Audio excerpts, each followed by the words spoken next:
السلام عليكم ورحمة الله تعالى وبركاته. الحمد لله رب العالمين، والصلاة والسلام على رحمة للعالمين وعلى آله وأصحابه أجمعين.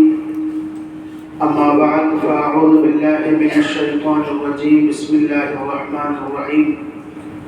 إن الله يأمركم أن تؤدوا الأمانات إلى أهلها. وقال نبينا رسول الله صلى الله عليه وسلم: كلكم راع وكلكم مسؤول عن رعيته.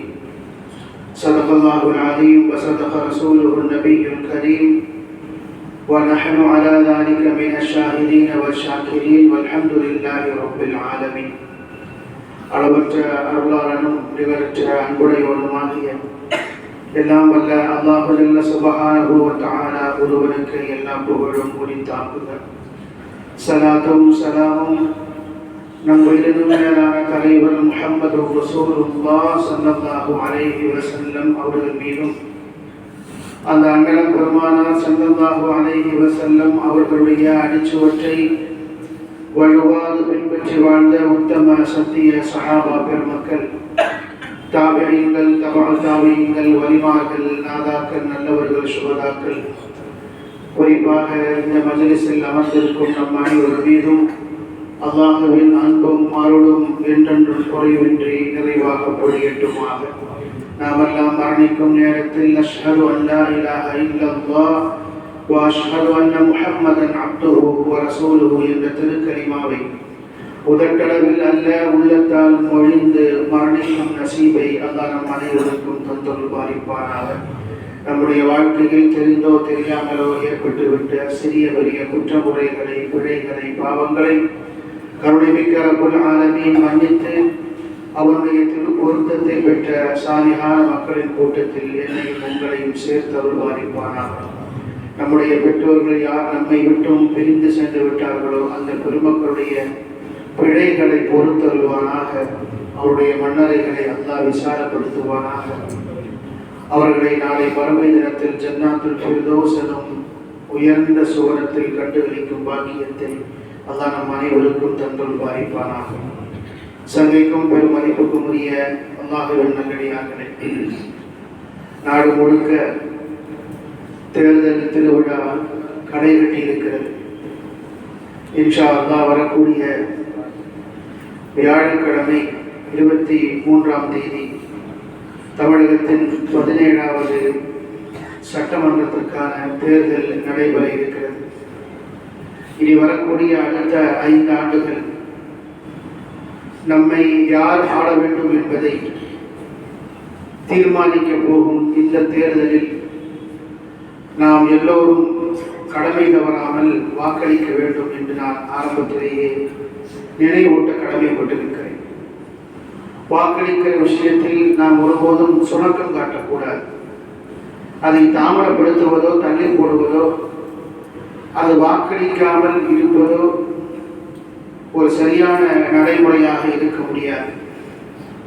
கடந்த தேர்தலில் வகுப்புவாத சக்திகளுடைய ஆதரவு பெற்ற தொகுதிகளில் 70 முதல் 75% வாக்குகள் பதிவாகியிருந்த சூழலில் சிறுபான்மை மக்கள் அதிகமாக வசிக்கும் பகுதிகளில் 50% என்கிற அளவுக்கு தான் வாக்குகள் பதிவாக இருந்தது என்கிற அதிர்ச்சிகரமான புள்ளி விவரத்தை நாம் அண்மையில் படித்ததையும் நான் இங்கே நினைவு கூற கடமைப்பட்டிருக்கிறேன். இப்போது நாடு இருக்கக்கூடிய சூழ்நிலையில் வாக்கு சதவீதம் குறைந்து போனால் ஆட்சி அதிகாரம் யாருடைய கைவசம் போகும் என்பதை என்னை விடவும் நன்கு அறிந்தவர்கள் நீங்கள்.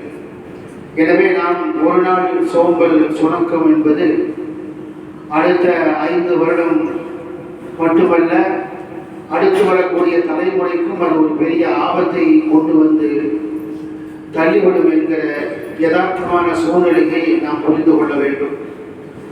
அது மட்டுமல்ல, தற்போது இருக்கக்கூடிய சூழ்நிலையில் எஸ்ஐஆர் கொண்டிருக்கக்கூடிய நடவடிக்கைகள் மேற்கொள்ளப்பட்டு இருக்கக்கூடிய சூழ்நிலையில் ஓட்டு போடாமல் இருப்பதும் ஒரு பெரிய குற்றமாக கருதுவதற்குண்டான வாய்ப்புகள் கூட இருக்கிறது. வாக்களிப்பது என்பது சாட்சியம் அளிப்பதற்கு ஒப்பானது.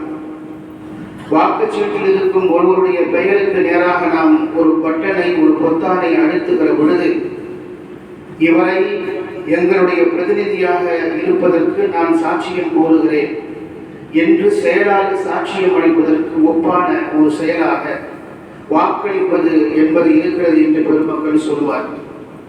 அந்த அடிப்படையில் வாக்களிப்பது என்பது ஒரு ஜனநாயக கடமை மட்டுமல்ல, ஒரு சமய கடமையும் கூட.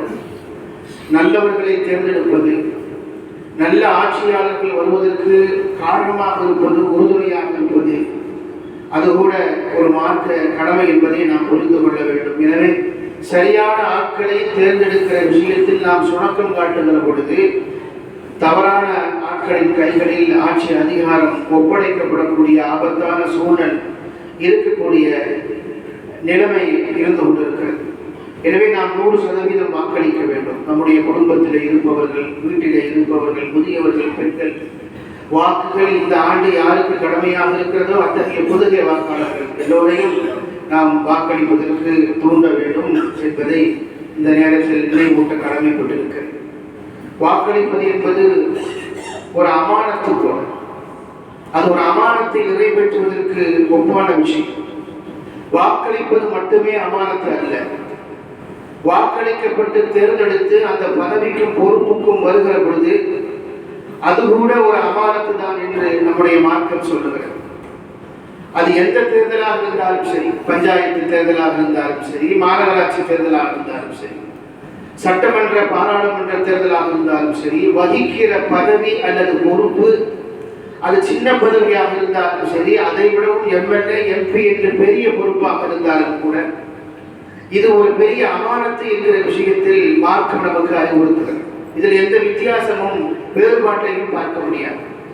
அந்த அமானத்துகள் யாரிடத்தில் ஒப்படைக்கப்பட்டிருக்கிறதோ அவர்கள் நாடு கியாமத்து நாளில் அல்லாஹ்விடத்தில் விசாரணைக்கு உட்படுத்தப்படுவார்கள்.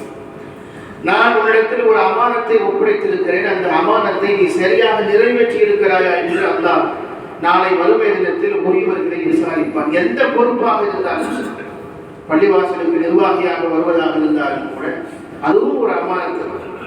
அங்கே மேற்கொள்ளப்படக்கூடிய நடவடிக்கைகள், அங்கே பேசப்படக்கூடிய மஷூராவில் பேசப்படக்கூடிய தகவல்கள், ஒருவருக்கு வழங்கப்பட்டிருக்கக்கூடிய அதிகாரம், அதை மதித்து நடத்தல் எல்லாமே அமானத்து என்று சொல்லக்கூடிய அந்த வகைக்கு உள்ளே வருகிறது என்பதை நாம் இந்த நேரத்தில் புரிந்து கொள்ள கடமைப்பட்டிருக்கிறோம்.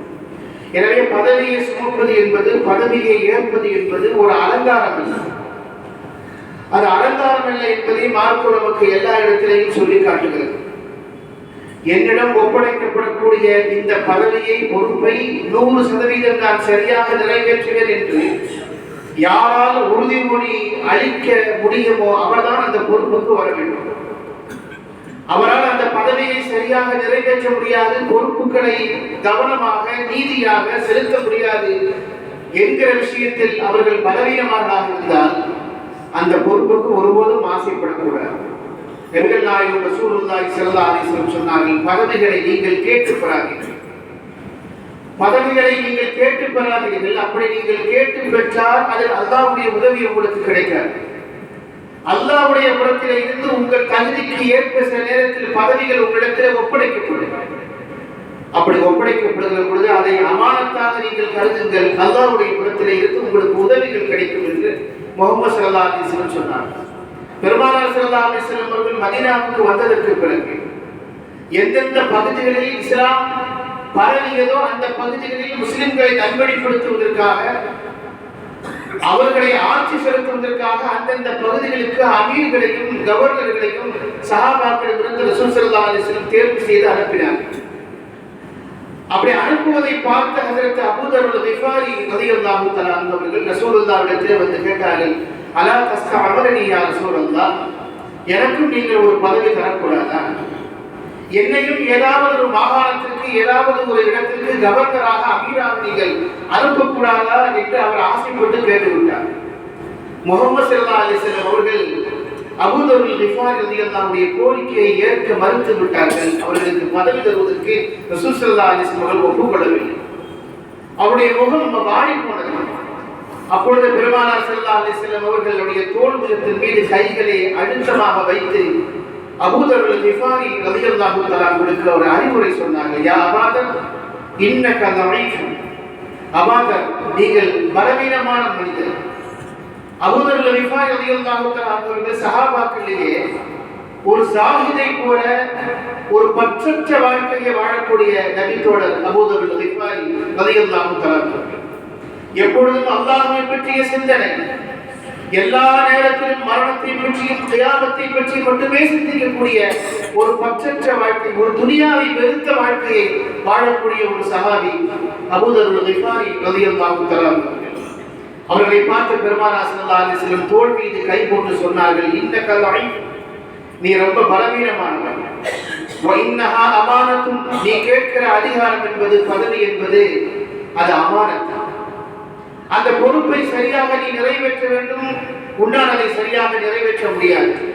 வ இன்னஹா யௌமல் கியாமத்தி ஹிஸியுன் வ நதாமத்து, இந்த பொறுப்பை யார் சுமக்கிறார்களோ நாளை மறுமை தினத்தில் அவர்கள் இழிவையும் அவமானத்தையும் சந்திப்பார்கள். அது அமானத்து என்று கருதி யார் நிறைவேற்றுகிறார்களோ அவர்களை தவிர அதற்குரிய அந்த பொறுப்புக்குரிய கடமைகளையும் உரிமைகளையும் யார் சரியாக நிறைவேற்றுகிறார்களோ அவர்களை தவிர மற்றவர்கள் நாளை மறுமை தினத்தில் இழிவை சந்திக்க வேண்டிய சூழ்நிலை ஏற்படும், கவலைக்கும் துக்கத்திற்கும் ஆளாகுவார்கள் என்று முஹம்மது ஸல்லல்லாஹு அலைஹி வஸல்லம் அவர்கள் அபூதர் கிஃபாரி ரலியல்லாஹு தஆலா அவர்களுக்கு, நீங்கள் பலவீனமாக இருக்கிற காரணத்தினால் பதவி என்பது, அதிகாரம் என்பது, பொறுப்பு என்பது ஒரு அமானத்தாக இருக்கிற காரணத்தினால் அதை உங்களால் சரியாக நிறைவேற்ற முடியாது என்று முஹம்மது ஸல்லல்லாஹு அலைஹி வஸல்லம் அவர்களை அடையாளம் கண்டு அதை தருவதற்கு மறுத்தார்கள் என்று நாம் பார்க்கிறோம். பெருமானார் ஸல்லல்லாஹு அலைஹி வஸல்லம் அவர்கள் சஹாபாக்களில் ஒவ்வொருவரையும் தனித்தனியாக அடையாளம் கண்டு அவருடைய திறமைகளை தனித்தனியாக சுட்டிக்காட்டி ஒவ்வொருவரையும் அந்தந்த பொறுப்புகளில் நியமித்து அழகு பார்த்திருக்கிறார்கள். எல்லா கட்டங்களிலும் யாருக்கு ஹிலாஃபத்துடைய பொறுப்பை தர வேண்டும் முஹம்மது ஸல்லல்லாஹு அலைஹி வஸல்லம் சொன்னார்கள். யார் யாரை கவர்னராக அனுப்ப வேண்டும் பெருமானார் ஸல்லல்லாஹு அலைஹி வஸல்லம் அனுப்பி இருக்கிறார்கள். யாரிடத்தில் போர்க்களத்திற்கு செல்லுகிற பொழுது தளபதியாக இவரை அனுப்பினால் நன்றாக இருக்கும் என்று முஹம்மது ஸல்லல்லாஹு அலைஹி வஸல்லம் சஹாபாக்களை தேர்வு செய்து அனுப்பி இருக்கிறார்கள். திருக்குர்ஆனை நீங்கள் எனக்கு பின்னால் கற்றுக்கொள்ள வேண்டும் என்றால் இந்த சஹாபியிடமிருந்து நீங்கள் கற்றுக்கொள்ளுங்கள் என்று அந்த சஹாபியின் திறமையை அடையாளப்படுத்தி முஹம்மது ஸல்லல்லாஹு அலைஹி வஸல்லம் சுட்டிக்காட்டி இருக்கிறார்கள். அதே போல சட்டங்களை, வாரிசுரிமை சட்டங்களை, ஹலாலையும் ஹராமையும் பற்றி நீங்கள் தெரிந்து கொள்வதாக இருந்தால் இந்த சஹாபியிடம் நீங்கள் தெரிந்து கொள்ளுங்கள் என்று அந்த சஹாபியுடைய திறமைகளை அடையாளம் கண்டு அவரிடத்தில் அந்த பொறுப்புகளை ஒப்படைத்து அழகு பார்த்த முஹம்மது ஸல்லல்லாஹு அலைஹி வஸல்லம் அவர்கள் இந்த பதவி என்பதை, இந்த அதிகாரம் என்பது பலவீனமான மக்களால் சுமக்க முடியாது, அது ஒரு அமானத்து என்பதை உணர்த்தி இருப்பதை நாம் இந்த இடத்தில் பார்க்க முடியும். அமானத்து என்பது ஒரு சாதாரண சொல் அல்ல. அந்த பொறுப்பை நாம் சுமந்து கொள்ளுகிற பொழுது அதை நிறைவேற்ற வேண்டும் என்றால் அல்லாஹ்வுடைய உதவி இல்லாமல் அந்த பொறுப்பை நிறைவேற்ற முடியாது. நாம் பொதுவாக அமானத்து என்பது யாராவது நம்மிடத்தில் ஏதாவது ஒரு சொத்தை, ஒரு பொருளை ஒப்படைத்தால் அதை பத்திரமாக ஒப்படைப்பது என்று நாம் புரிந்து வைத்திருக்கிறோம். அது நம்மிடத்தில் யாராவது ஒரு செய்தியை சொன்னால் அந்த ரகசியத்தை பாதுகாப்பது அமானத்து என்று விளங்கி வைத்திருக்கிறோம். இல்லை, அல்லாஹ்வுடைய உதவியோடு நிறைவேற்றப்படக்கூடிய எல்லாமே அமானத்து என்று சொல்லக்கூடிய வட்டத்திற்குள் வருகிறது என்பதை நாம் புரிந்து கொள்ள வேண்டும். அமானத்து என்பது எவ்வளவு பெரிய பொறுப்பு என்பதை அல்லாஹ் சுப்ஹானஹு வ தஆலா திருமறையிலே சொல்லுகிறார்.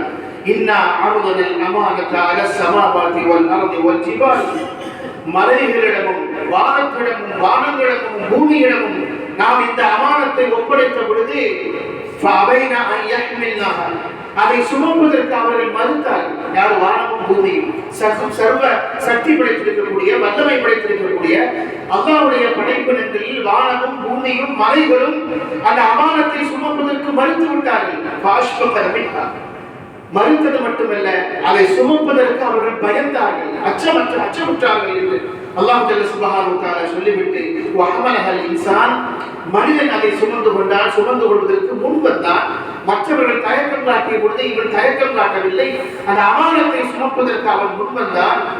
அதன் விளைவாக என்ன நடந்தது என்றால் இன்னஹு கான வலூமன் ஜஹூரா, அவன் அநியாயக்காரனாகவும் அவன் அறியாமையிலும் மூழ்கிவிட்டான் என்கிற தகவலையும் அல்லாஹ் ஜல்ல சுப்ஹானஹு வ தஆலா இந்த வசனத்தின் மூலமாக நமக்கு சொல்லி காட்டுகிறார். அமானத் என்பது ஒரு பெரிய பொறுப்பு. அந்த பொறுப்பை சரியாக நிறைவேற்ற வேண்டும். அதை முழுமையாக நிறைவேற்றுகிற விஷயத்தில் அல்லாஹ்வுடைய உதவி கிடைக்க வேண்டும் என்று அல்லாஹ்விடத்தில் நாம் பிரார்த்தனை செய்து கொண்டே இருக்கிறோம்.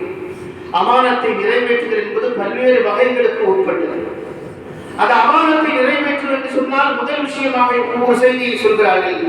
எங்கும் எதிலும் நீதியை கடைபிடிக்க வேண்டும். எல்லா விஷயத்திலேயும் நீதியோடும் நேர்மையோடும் சத்தியத்தையும் கடைபிடிக்க வேண்டும். யாருக்கும் அநீதியாக நடந்துவிடக் கூடாது. எல்லா விஷயத்திலேயும் நீதியாக நடந்து கொள்ள வேண்டும்.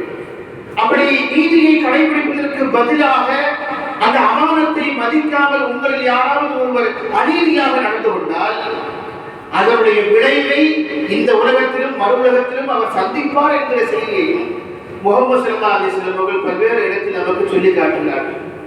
பொதுவாக தேர்தலில் வெற்றியும் தோல்வியும் என்பது ஒரு சகஜமான விஷயம். ஒரு தொகுதியில் நிறைய வேட்பாளர்கள் போட்டியிட்டாலும் கூட யாராவது ஒருவர் தான் வெற்றி பெற முடியும். வெற்றி பெறுகிறவர்கள் பெரும்பான்மையாக இருந்தால் அவர்கள் தான் ஆட்சி பொறுப்புக்கு வர முடியும். அப்படி யார் வெற்றி பெறுகிறார்களோ அவர்கள் தங்களை எதிர்த்து யார் போட்டியிட்டார்களோ அவரிடத்தில் எப்பொழுதும் நீதியாகவும் நேர்மையாகவும் நடந்து கொள்ள வேண்டும் என்கிற பாடத்தை இஸ்லாம் இந்த உலகத்திற்கு கற்றுத் தருகிறது. அவர்கள் ஆட்சியாளர்களாக இருந்தால் ஆளுங்கட்சியாக இருந்தால் அவர்களை எதிர்த்து யார் இருந்தார்களோ அத்தகைய எதிர்கட்சிகளிடத்தில் அவர்களை எதிர்த்து யார் போட்டியிட்டார்களோ அவரிடத்தில் நீதியோடும் நேர்மையோடும் நடந்து கொள்ள வேண்டும். அவர்களை பழிவாங்கக்கூடாது என்கிற செய்தியையும் இஸ்லாமிய வரலாறு நீதிமிக்க ஒரு வரலாற்றில் இந்த உலகத்திற்கு பல்வேறு செய்திகள் வழியாக நமக்கு சொல்லி காட்டுகிறது. அல்லாஹ் ஜல்ல சுப்ஹானஹு வ தஆலா சொல்கிறார், இன்னல்லாஹ யஅமுருக்கும், அல்லாஹ் உங்களுக்கு உத்தரவு பிறப்பிக்கிறார், அத்துஅத்துல் அமானாத்தி இலா அஹ்லிஹா, யார் யாரிடத்தில் எந்த பொறுப்பை சரியாக ஒப்படைக்க வேண்டுமோ அப்படி நீங்கள் ஒப்படைத்து விடுங்கள். வைதா ஹக்கம்தும் பைனன் நாஸ், மக்கள் மத்தியில் நீங்கள் தீர்ப்பு சொல்வதாக இருந்தால் நீங்கள் நேர்மையாகவும் நீதியோடும் நீங்கள் தீர்ப்பு வழங்குங்கள். அநீதியாக நடந்து கொள்ளாதீர்கள், பாரபட்சம் காட்டாதீர்கள். இவர் என்னுடைய ஜாதி, இவர் என்னுடைய மதத்துக்காரர், என் கட்சிக்காரர், என் ஊரை சார்ந்தவர், என் இனத்தை சார்ந்தவர், என் மொழி பேசக்கூடியவர்கள் என்று அந்த இடத்தில் மொழியின் பெயரால், சமயத்தின் பெயரால், சாதியின் பெயரால் எந்த பெயரிலும் நீங்கள் அநீதி இழைத்து விடக்கூடாது, பாரபட்சம் காட்டக்கூடாது என்கிற செய்தியை அல்லாஹ் சுப்ஹானஹு வ தஆலா திருமறையில் நமக்கு சொல்லி காட்டுகிறார். இந்த வசனம் ஏன் அருளப்பட்டது என்பதற்கு ஒரு பின்னணி இருக்கிறது.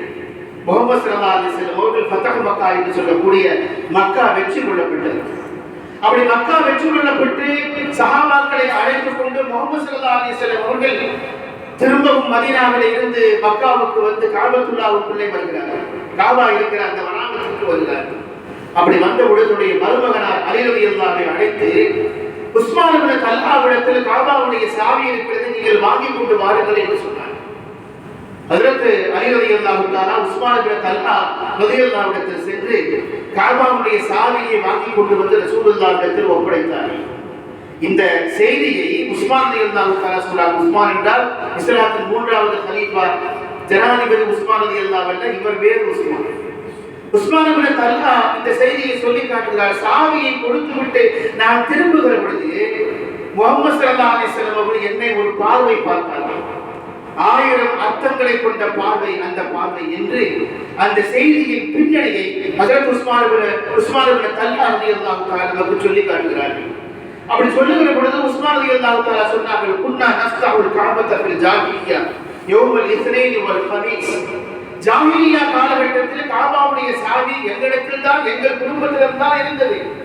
நாங்கள் தான் திங்கட்கிழமையும் வியாழக்கிழமையும் காபாவை திறந்து சுத்தம் செய்வது, அதை கழுவி சுத்தப்படுத்துகிற பொறுப்பை நாங்கள் ஏற்றிருந்தோம். ஒரு சந்தர்ப்பத்தில், எந்த சந்தர்ப்பம் என்றால் முஹம்மது ஸல்லல்லாஹு அலைஹி வஸல்லம் அவர்களுக்கு அல்லாஹ்வுடைய புறத்திலே இருந்து மக்காவிலே இருந்து மதீனாவுக்கு ஹிஜ்ரத் செய்ய வேண்டிய உத்தரவு வந்தது. அப்படி உத்தரவு வந்த பொழுது பெருமானார் ஸல்லல்லாஹு அலைஹி வஸல்லம் ஒரே ஒரு ஆசை, மக்காவை விட்டு மதீனாவுக்கு புறப்பட்டு போகிறோம். தம்முடைய சொந்த மண், சிறுவயது முதல் நாம் வாழ்ந்திருக்கிற மண், சொந்த பந்தங்கள், உறவுகள் எல்லோரும் இருக்கிற மண். அந்த மண்ணில் இருந்து நாம் மக்காவில் இருந்து மதீனாவுக்கு ஹிஜ்ரத் போகிற பொழுது ரசூல் ஸல்லல்லாஹு அலைஹி வஸல்லம் கடைசியாக ஒரு ஆசை, காபாவுக்கு சென்று காபாவை திறந்து காபாவுக்கு உள்ளே 2 ரக்அத் தொழ வேண்டும் என்பது பெருமானாருடைய விருப்பம். பெருமானார் ஸல்லல்லாஹு அலைஹி வஸல்லம் அப்படி வந்தார்கள். ஃபஅக்பர நபி ஸல்லல்லாஹு அலைஹி வஸல்லம் யௌமன் யுரீது அன் யதுகுல் கஅபாவுக்கு உள்ளே சென்று 2 ரக்அத் தொழ வேண்டும் என்று முஹம்மது ஸல்லல்லாஹு அலைஹி வஸல்லம் என்னை நாடி வந்தார்கள். அப்படி வந்த பொழுது ஃபஅலத்துஹு வதித்து நான் ரசூலுல்லாஹ்வை பார்த்தவுடன் ரசூலுல்லாஹ்வின் மீது இருக்கிற கோபத்தால் நான் கஅபாவை இழுத்து மூடி உள்ளே செல்ல விடாமல் தடுத்து விட்டேன். பெருமானார் ஸல்லல்லாஹு அலைஹி வஸல்லம் எவ்வளவு கெஞ்சி பார்த்தார்கள், அவர்கள் எவ்வளவோ மன்றாடினார்கள். உள்ளே 2 ரக்அத் தொழுவதற்காக அனுமதி கேட்ட பொழுது நான் ரசூலுல்லாஹ்வை கஅபத்துல்லாஹ்வுக்கு உள்ளே விடாமல் மறுத்து விட்டேன். சாவியை கஅபாவுடைய கதவை பூட்டிவிட்டு சாவியை நான் என் கைவசம் வைத்துக் கொண்டேன். பெருமானார் ஸல்லல்லாஹு அலைஹி வஸல்லம் அவர்கள் சோகத்தோடும் வருத்தத்தோடும் கஅபாவுக்கு வெளியில் மக்காவுடைய பகுதியிலே தொழுது விட்டு மக்காவில் இருந்து புறப்பட்டு மதீனாவுக்கு புறப்பட போகிறார்கள். நான் கஅபாவின் சாவியை வைத்திருக்கிற திமிரில் ரசூலுல்லாஹ்வுக்கு முன்னால் இருக்கிறேன். ரசூல் ஸல்லல்லாஹு அலைஹி வஸல்லம் அவர்கள் சொன்னார்கள், யா உஸ்மான் லஅல்லக சதராஹா ஹாதல் மிஃப்தாஹ யௌமன் பியதி அல்லாஹ் ஹைது ஷி'த். ஒரு நாள் வரும் உஸ்மான், அந்த நாள் நீ இருக்கும் இடத்தில் நான் இருப்பேன், நான் இருக்கும் இடத்தில் நீ இருப்பாய். அந்த காலத்தில் கஅபாவின் சாவி என்பது என்னுடைய கைகளில் ஒப்படைக்கப்படும். அந்த காட்சியை நீ பார்க்கத்தான் போகிறாய் என்று முஹம்மது ஸல்லல்லாஹு அலைஹி வஸல்லம் சொன்ன பொழுது நான் ரசூலுல்லாஹ்வை எதிர்த்து ஒரு வார்த்தை சொன்னேன். லகத ஹலகத்து குரைஷ் யௌமைதின் வதல்ல. அன்றைய தினத்தில் நீங்கள் நடப்பது போல் நீங்கள் நினைப்பது போல் ஒன்றும் நடக்காது. அன்றைக்கு குறைச்சில் இருக்க மாட்டார்கள். இருந்தாலும் அவர்கள் அன்றைய நாளில் இழிவையும் அவமானத்தையும் சந்திப்பார்கள் என்று சொன்னேன். அப்பொழுது பெருமானார் ஸல்லல்லாஹு அலைஹி வஸல்லம் சொன்னார்கள், மல்லஅமரத்து வஅஸ்ஸத் யௌமைதின். அன்று அப்படி ஒரு நாள் வரும், அந்த நாளில் குறைஷினுடைய கையிலே ஆட்சியும் அதிகாரமும் இருக்கும், அவர்கள் கண்ணியத்தையும் தலைநிமிர்ந்து அன்றைய தினத்தில் இருப்பார்கள் என்று சொல்லிவிட்டு முஹம்மது ஸல்லல்லாஹு அலைஹி வஸல்லம் போனார்கள். அந்த நாள் தான் இந்த நாள் என்று உஸ்மான் இப்னு தல்ஹா ரலியல்லாஹு தஆலா சொன்னார். பெருமானார் ஸல்லல்லாஹு அலைஹி வஸல்லம் அவர்கள் அந்த நாள் தான் இந்த நாள் வந்துவிட்டது என்கிற அர்த்தத்தில் தான் சாவியை கொடுக்கிற பொழுது என்னை அவர்கள் அர்த்தத்தோடு ஒரு பார்வை பார்த்தார்கள். அப்படி பார்வை பார்த்து விட்டதற்கு பிறகு சாவியை வாங்கி கொண்டு முஹம்மது ஸல்லல்லாஹு அலைஹி வஸல்லம் அவர்கள் கஅபாவுக்கு உள்ளே சென்றார்கள். உள்ளே சென்று விட்டு 2 ரக்அத் தொழுதார்கள். தொழுது விட்டு அந்த சாவியை யாரிடத்தில் ஒப்படைக்க போகிறார்கள், என்ன முடிவை எடுக்க போகிறார்கள் என்கிற அந்த நிலையில் அல்லாஹ் சுப்ஹானஹு வ தஆலா நான் மேலே ஓதி காட்டிய அந்த வசனத்தை அருளினார். காரணம், சஹாபாக்கள் பலரும் ஆசைப்பட்டார்கள், அந்த சாவி எனக்கு கிடைத்தால் நன்றாக இருக்கும், எங்கள் குடும்பத்தில் ஒப்படைத்து விட்டால் நாங்கள் கஅபாவை பராமரிக்கிற பொறுப்பை நீதியாகவும் நேர்மையாகவும் நாங்கள் கடைபிடிப்போம் என்று சஹாபாக்கள் பலரும் ஆசைப்பட்டார்கள். அப்படி ஆசைப்பட்டவர்கள் ஹஜ்ரத் அப்துல்லாஹ் இப்னு முத்தலிப் ரலியல்லாஹு தஆலா அவர்களும் ரசூலுல்லாஹ்வுடைய மருமகனார் அலி இப்னு அபீ தாலிபும் ரொம்ப முக்கியமானவர்கள். 2 பேரும் ஆசைப்பட்டாங்க, எங்க குடும்பத்திடத்துல கஅபாவுடைய சாவி கிடைச்சிருக்குன்னா கியாமத் வரைக்கும் நாங்களே அதை வைத்திருப்போம் என்று ஆசைப்பட்டார்கள். அப்படி ஆசைப்பட்ட பொழுதுதான் அல்லாஹ் சுப்ஹானஹு வ தஆலா ரசூலுல்லாஹ் என்ன முடிவை எடுக்க போகிறார்கள் என்று தெரிந்து அல்லாஹ் இந்த வசனத்தை இறக்கினார். இன்னல்லாஹ யஅமுருக்கும் அன் துஅத்துல் அமானாத்தி இலா அஹ்லிஹா. அமானத்துகளை யார் உரியவர்களோ அவரிடத்திலே ஒப்படைத்து விடுங்கள். மக்கள் மத்தியில் நீங்கள் தீர்ப்பு சொல்வதாக இருந்தால் நீதியாக நேர்மையாக நீங்கள் நடந்து கொள்ளுங்கள் என்கிற வசனத்தை அல்லாஹ் சுப்ஹானஹு வ தஆலா இந்த வசனத்தை அருளினார். முஹம்மது ஸல்லல்லாஹு அலைஹி வஸல்லம் தொழுது விட்டு வெளியிலே வந்து சஹாபாக்களிடத்திலே கேட்டார்கள், ஐன உஸ்மான் இப்னு தல்ஹா, எங்கே உஸ்மான், உஸ்மானை கூப்பிடுங்கள் என்று சொன்னார். எல்லோரும் ஆசையோடு இருக்கிற பொழுது ரசூல் ஸல்லல்லாஹு அலைஹி வஸல்லம் குதுஹா யா பனி தல்ஹா, அபி பனி தல்ஹா குடும்பத்தை சேர்ந்த உஸ்மானை நீங்கள் இந்த சாவியை வைத்துக் கொள்ளுங்கள். ஹாலிதத்தன் முகாலத், நிரந்தரமாக கியாமத் வரைக்கும் இந்த சாவியை நீங்கள் வைத்துக் கொள்ளுங்கள். லா யர்ஜு மின்கும் இல்லா வாலிம், உங்களிடத்தில் இருந்து இந்த சாவியை யாராவது தட்டி பறித்தால் அவர்களை இந்த உலகத்தின் மிகப்பெரும் அநியாயக்காரர்கள் என்று முஹம்மது ஸல்லல்லாஹு அலைஹி வஸல்லம் சொன்னார். எந்த உஸ்மானிடத்தில் அல்லாஹ் சுப்ஹானஹு வ தஆலா சாவியை ஒப்படைத்தார்களோ அந்த உஸ்மான் இப்னு தல்ஹாவுடைய குடும்பத்தை சார்ந்தவர்கள் தான் இன்றைக்கு வரைக்கும் கஅபாவுடைய சாவியை வைத்திருக்கிறார்கள். இத்தனை நூற்றாண்டுகள் கடந்ததற்கு பிறகும் அல்லாஹ்வுடைய தூதருடைய வார்த்தை எவ்வளவு சத்தியமானது என்பதை அல்லாஹ் இந்த உலகத்தில் நிரூபித்துக் கொண்டே இருக்கிறார். எவ்வளவு ஆட்சியாளர்கள் மக்காவில் வந்து விட்டார்கள், எவ்வளவு பெரிய மன்னர்கள் மக்காவை ஆண்டு விட்டார்கள், யாரும் இந்த உலகத்தில் உஸ்மான் இப்னு தல்ஹாவுடைய ரலியல்லாஹுடைய குடும்பத்திலே இருந்து சாவியை ஆட்சி அதிகாரத்திலே ஒப்படைத்து விடுங்கள், எங்களிடத்திலே ஒப்படைத்து விடுங்கள் என்று கேட்கவே இல்லை.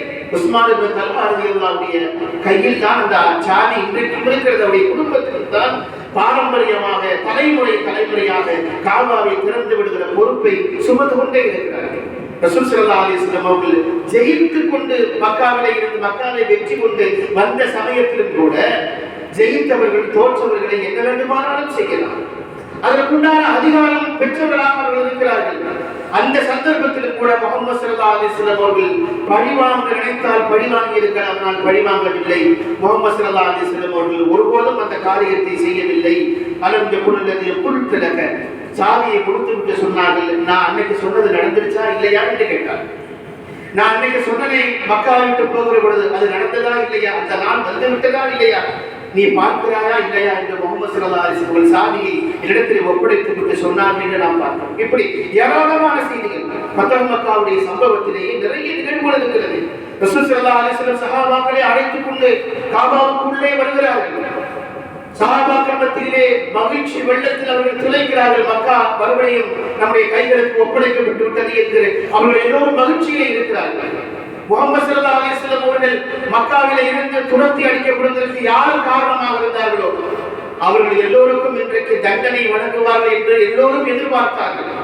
பெருமானார் ஸல்லல்லாஹு அலைஹி வஸல்லம் அவர்களை மக்காவிலே இருந்து துரத்தியவர்கள், ரசூல் ஸல்லல்லாஹு அலைஹி வஸல்லம் அவர்கள் மக்காவினுடைய தெருக்களில் நடக்கிற பொழுது அவர்களை வசைபாடியவர்கள், அசிங்கமாக கவிதைகளால் திட்டி தீர்த்தவர்கள், அவருடைய கொள்கைகளை குறை சொன்னவர்கள், அவர்கள் மீது கற்களை வீசியவர்கள், அவர்கள் மீது ஒட்டகத்துடைய குடல் மாலையை அணிவித்தவர்கள், அவருடைய தலையிலே மணலை அள்ளி போட்டவர்கள், இவர்கள் அத்துணை பேரும் அந்த காபாவை சுற்றி கைகளை பிசைந்து கொண்டு உயிரை கையிலே பிடித்துக் கொண்டு நின்று கொண்டிருக்கிறார்கள். முஹம்மது ஸல்லல்லாஹு அலைஹி வஸல்லம் மக்காவை வெற்றி கொண்டு காபத்துல்லாஹ்வுக்கு உள்ளே சஹாபாக்களை அழைத்துக் கொண்டு வந்திருக்கிறார்களே, நம்முடைய கதி இனி என்ன ஆகும் என்று பயந்து கொண்டு நின்ற அந்த சந்தர்ப்பத்தில் தான் முஹம்மது ஸல்லல்லாஹு அலைஹி வஸல்லம் சஹாபாக்களை அந்த மக்களை பார்த்து கேட்டார்கள், மக்கா குறைஷிகளை பார்த்து கேட்டார்கள், மாதா தந்துருன மின்னி, என்னிடமிருந்து நீங்கள் என்ன எதிர்பார்க்கிறீர்கள் என்று கேட்டார்கள். உலகத்தில் ஜெயித்தவர்கள் யாரும், எந்த மன்னரும், எந்த அரசரும், எந்த ஆட்சியாளரும் தங்களை துரோகித்தவர்களை, தங்களுக்கு துரோகம் கிடைத்தவர்களை பார்த்து இப்படி ஒரு வார்த்தை கேட்டதாக சரித்திரத்தில் பார்க்கவே முடியாது.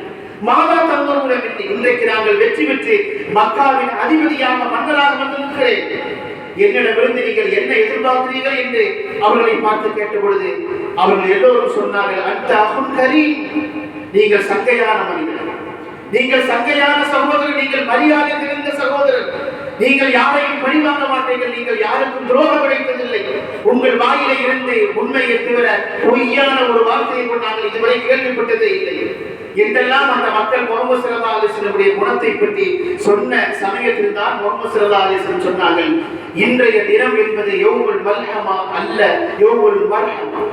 இன்றைய தினம் என்பது பழிவாங்கும் நாள் அல்ல, இது கருணை காட்டக்கூடிய நாள், இது ரஹ்மத்தை, அன்பை, கருணையை வெளிக்காட்டக்கூடிய நாள் என்று சொல்லிவிட்டு லா தஸ்ரீப அலைக்கும் யௌம இத்ஹபு அன்தும் துலகா, இன்றைய தினத்தில் உங்களிடத்தில் எந்த குற்றமும் இல்லை, நீங்கள் குற்றவாளிகள் அல்ல.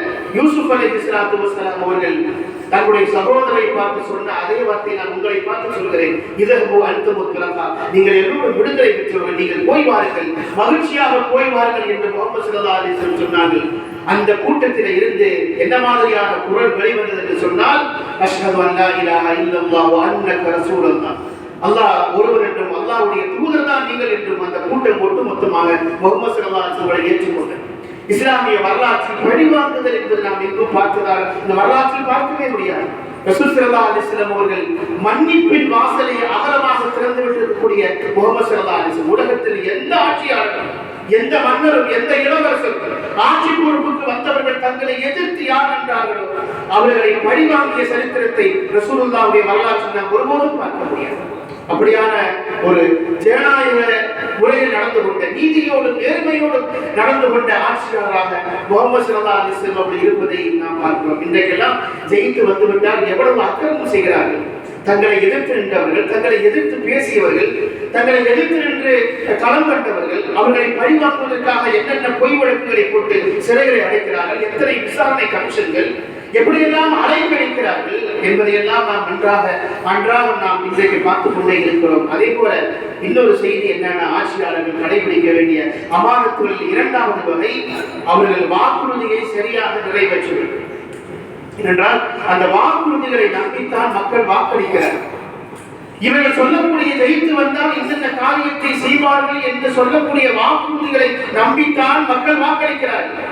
ஆட்சி பொறுப்புக்கு வருகிறவரை தேர்தல் நாட்களில் சிரித்த முகத்தோடு அப்படியே கொஞ்சம் கூடாது இறங்கி வரக்கூடிய ஆட்சியாளர்கள் ஜெயித்து விட்டதற்கு பின்னால் அவருடைய முகத்திலே அந்த புன்னகையை பார்க்க முடிவதில்லை. அவர்களுக்கும் நமக்கும் ஒரு பெரிய இடைவெளி ஏற்பட்டு விடுகிறது. நாமும் அவர்களும் நாம் யாரை ஜெயிக்க வைத்தோமோ அவர்கள் நமக்கு அந்நியமானவர்களாக மாறி போகிறார்கள். அப்படிப்பட்ட ஒரு சூழ்நிலை இருக்கக்கூடிய சூழ்நிலையில் அமானத்தின் இரண்டாவது வகை வாக்குறுதிகளை சரியாக நிறைவேற்ற வேண்டும். அந்த வாக்குறுதிகளை சரியாக நிறைவேற்றவில்லை என்று சொன்னால் அவர்களை போன்று வஞ்சகர்கள் வேறு யாரும் இல்லை என்று முகமது ஸல்லல்லாஹு அலைஹி வஸல்லம் சொன்னார். மக்களுக்கு வாக்குறுதி அளித்துவிட்டு ஆட்சி பொறுப்புக்கு வரக்கூடியவர்கள் தாங்கள் ஆட்சி பொறுப்பில் இருக்கும் காலத்தில் அந்த வாக்குறுதியை சரியாக நிறைவேற்றவில்லை என்றால் அவர்களை போன்று வஞ்சகர்கள், அவர்களை போன்று நம்பிக்கை துரோகிகள் வேறு யாரும் இல்லை என்று முகமது ஸல்லல்லாஹு அலைஹி வஸல்லம் சொல்லியிருக்கிறார்கள். எனவே அமானத்தின் இரண்டாவது வகையாக இருப்பது அந்த வாக்குறுதிகளை நிறைவேற்றும் என்பதை நாம் கவனத்தில் கொள்ள வேண்டும். உமர் இப்னு அப்துல் அசீஸ் ரஹ்மத்துல்லாஹி அலைஹி இஸ்லாத்தின் 5வது ஜனாதிபதியாக வரலாற்றில் புகழ் பெற்றவர். இஸ்லாமிய வரலாற்றில் இரண்டாவது உமர் என்று அழைக்கப்பட்டவர்கள் உமர் இப்னு அப்துல் அசீஸ் ரஹ்மத்துல்லாஹி அலைஹி. மிக நீதமிக்க ஒரு ஆட்சியை புரிந்தவர்கள் உமர் இப்னு அப்துல் அசீஸ் ரஹ்மத்துல்லாஹி அலைஹி. ஆட்சி காலத்தில் உத்தைபா என்று சொல்லக்கூடிய படை தளபதியின் ஒரு படைகளுடைய தலைமையில் சமர்கந்த் என்று சொல்லக்கூடிய நகரத்தை கைப்பற்றினார். அப்படி கைப்பற்றுவதற்காக சென்ற பொழுது அந்த மக்கள் எதிர்ப்பு தெரிவித்தார்கள். அங்கே ஏற்கனவே ஆட்சி பொறுப்பில் இருந்தவர்கள், அந்த ஆட்சி பொறுப்பின் கீழே குடியமர்த்தப்பட்ட மக்கள் எங்கள் நகரத்தை நீங்கள் கைப்பற்றக்கூடாது என்று எதிர்ப்பு தெரிவித்தார்கள். அப்பொழுது இந்த உத்தைபா சில வாக்குறுதிகளை அந்த மக்களுக்கு வழங்கினார். அந்த வாக்குறுதிகளை நம்பி தங்கள் நகரத்தை சமர்கந்த் என்று சொல்லக்கூடிய இன்றைக்கு ரஷ்யாவுடைய மிக முக்கியமான ஒரு பகுதி, அந்த பகுதியை உத்தைபாவிடத்தில் ஒப்படைத்தார்கள். சில காலங்களுக்கு பிறகு இஸ்லாமிய ஆட்சி நடந்து கொண்டிருக்கிறது. சில காலங்களுக்கு பிறகு அந்த மக்கள் கொந்தளித்தார்கள். நீங்கள் என்னென்ன வாக்குறுதிகளை கொடுத்தீர்களோ அந்த வாக்குறுதிகளை எதையும் உங்களுடைய தளபதி நிறைவேற்றவில்லை என்று உமர் இப்னு அப்துல் அசீஸ் ரஹ்மத்துல்லாஹி அவர்களை சந்தித்து மக்கள் புகார் சொன்ன பொழுது உமர் இப்னு அப்துல் அசீஸ் ரஹ்மத்துல்லாஹி அலைஹி அவர்கள் என்ன செய்தார்கள் என்றால் இஸ்லாமிய ஆட்சியை கலைத்தார்கள். கலைத்துவிட்டு அந்த இடத்தில் இதற்கு முன்பு யார் ஆட்சி பொறுப்பில் இருந்தார்களோ அவரிடத்திலேயே நீங்கள் சமர்கந்த் நகரத்தை ஒப்படைத்து விடுங்கள் என்று சொன்னார்கள். நாம் வரலாற்றை பார்க்கிறோம். வாக்குறுதியை சரியாக நிறைவேற்ற வேண்டும். அதுவும் அமானத்துடைய மிக முக்கியமான ஒரு பகுதி என்பதை நாம் இந்த நேரத்தில் நினைத்து பார்க்க கடமைப்பட்டிருக்கிறோம். என்ற அடிப்படையில் தேர்தல் வருகிற பொழுது நாம் சரியாக முறையாக சுணக்கம் காட்டாமல் தாமதப்படுத்தாமல் நாம் வாக்களிக்க வேண்டும். யாருக்கு வாக்களிக்க வேண்டும், யார் நம்மை ஆள வேண்டும், யார் ஆட்சி பொறுப்புக்கு வர வேண்டும் என்பதை நாம் தெளிவாக சொல்ல வேண்டிய அவசியம் இல்லை. கால நடவடிக்கைகள் என்பது நாடு நடப்பு என்பது எல்லாமே தெளிவாக இருக்கிறது. களம் தெளிவாக இருக்கிறது. எல்லோருக்கும் நன்றாக தெரியும் என்ன மாதிரியான சூழ்நிலையில் நாடு போய் கொண்டிருக்கிறது. ஜனநாயகத்திற்கு ஆபத்து இருக்கிறது. இந்தியா இனி எதிர்காலத்தில் ஒரு சமய சார்பற்ற ஒரு நாடாக, ஒரு ஜனநாயகத்தில் தலைத்து விளங்கக்கூடிய நாடாக இருக்குமா என்பது பெரும் சந்தேகத்திற்கு உட்படுத்தப்படக்கூடிய சூழ்நிலையில் குறிப்பிட்ட மக்களை மட்டுமே பார்த்து அவர்கள் மீது பாரபட்சம் காட்டி சட்டங்களை கொண்டு அவர்களை அடுக்கி ஒடுக்கி அவர்கள் மீது ஒரு பெரிய இனப்படுகொலை நிகழ்த்துவதற்காக ஒரு பெரிய சதித்திட்டம் நடைபெற்று கொண்டிருக்கக்கூடிய ஒரு சூழ்நிலையில் நாம் எல்லா வகையிலும் எச்சரிக்கையாக இருக்க வேண்டும். வாக்களிப்பது என்பது ஜனநாயக கடமை. நாம் சரியாக வாக்களிக்க வேண்டும். சரியான இடத்தில் நாம் ஆட்சி அதிகாரத்தை ஒப்படைக்க வேண்டும். அடுத்து வரக்கூடிய 5 ஆண்டுகள் விஷயத்தில் நாம் கவனக்குறைவாக இருந்தோம் என்று சொன்னால் அது அடுத்த ஆண்டுகளை மட்டும் 5 ஆண்டுகளை மட்டும் பாழ்படுத்தி விடாது. அடுத்த தலைமுறைக்கும் நாம் செய்யக்கூடிய மிகப்பெரிய துரோகமாக அமைந்துவிடும். எனவே நாம் சரியாக முறையாக எந்த விதமாக சுணக்கம் காட்டாமல் வாக்களிக்க வேண்டும். அது அமானத்து. நல்ல ஆட்சியாளத்தில் நம்மை ஆட்சியாளக்கூடிய பொறுப்பை ஒப்படைப்பது என்பது ஒரு அமானத்து என்பதை நினைவு கூற வேண்டும். அல்லாஹ் ஜல்ல சுப்ஹானஹு வ தஆலா நிம்மதியாக அதே போல மகிழ்ச்சியாக மக்களை வைத்திருக்கக்கூடிய ஆட்சியாளர்களை தேர்ந்தெடுக்கும் நற்பாக்கியத்தை நம் அனைவருக்கும் தந்தல் பாரிப்பானாக. வாஹிரு தஅவானா அல்ஹம்துலில்லாஹி ரப்பில் ஆலமீன். அஸ்ஸலாமு அலைக்கும் வ ரஹ்மத்துல்லாஹி தஆலா வ பரகாத்துஹு.